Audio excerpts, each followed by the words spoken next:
আমরা আলোচনা করেছি। অন্ধ্র, তেলেঙ্গানা এই প্রাইভেট কোম্পানিগুলো বীজ ফার্ম করছেন। এখন কেন্দ্রীয় সরকার আইন এনে এই সমস্ত অধিকার, আমি আর বীজ করতে পারবো না, বীজ মজুত করতে পারবো না, সার্টিফিকেট ছাড়া কোনো বীজ হবে না। তাই বীজ আইন তৈরি করে সেই অধিকার আদানি আম্বানির উপর দেওয়ার জন্য আইন আনছে। বিদ্যুৎ বিল 2025 করে শুধু সাধারণ ভোক্তারা বিদ্যুৎ বিল 2025-এর মূল যে কথা, আর কোন সরকার বিদ্যুৎ উৎপাদন করবে না, বিদ্যুৎ বন্টন করবে না, বিদ্যুতের বিলিং করবে না। এখন সমস্ত বিদ্যুৎ ব্যবস্থা বেসরকারি হাতে ছেড়ে দেবে।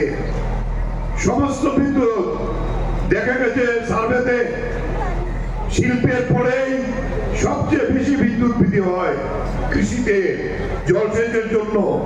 এখন আধুনিক যন্ত্রপাতি যে ব্যবহার হয় কৃষিতে, তাতেও বিদ্যুৎ লাগে। বেসরকারি হলে এই বিদ্যুৎ দিয়ে কৃষি কাজে আমরা ব্যবহার করতে পারবো না। বিলিং এর যে পদ্ধতি, এই পদ্ধতিও স্মার্ট মিটার জোর করে চাপিয়ে দিচ্ছেন। কারণ স্মার্ট মিটার হলে আপনি অ্যাডভান্স মোবাইলের মতো যদি রিচার্জ না করে রাখেন তাহলে আপনি পারবেন না। দেখা গেছে স্মার্ট মিটারে আমাদের মিটিং আলোচনা হয়েছে, যার বিল আসতো 15-20 হাজার টাকা, 1 লাখ 1.5 লাখ টাকা বিল এসছে আমাদের রাজ্যে। এই যে উপজাতি মা 200 টাকা তার বিল আসতো, এটা তার বিল এসেছে 9,000 টাকা। বিভিন্ন মিডিয়াতে আমরা আমাদের রাজ্যের মধ্যে দেখেছি। এই অবস্থাতে আজকে কৃষককে পুঁজিপতির দাসে পরিণত করার জন্য তার ওই গুসা, ওনার যে কৃষি আইন বাতিল করতে বাধ্য করেছি।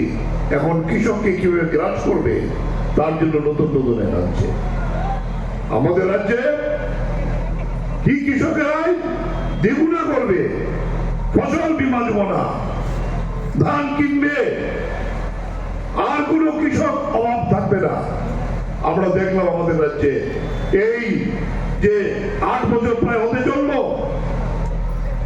একটি নতুন মেশিন বসায়নি।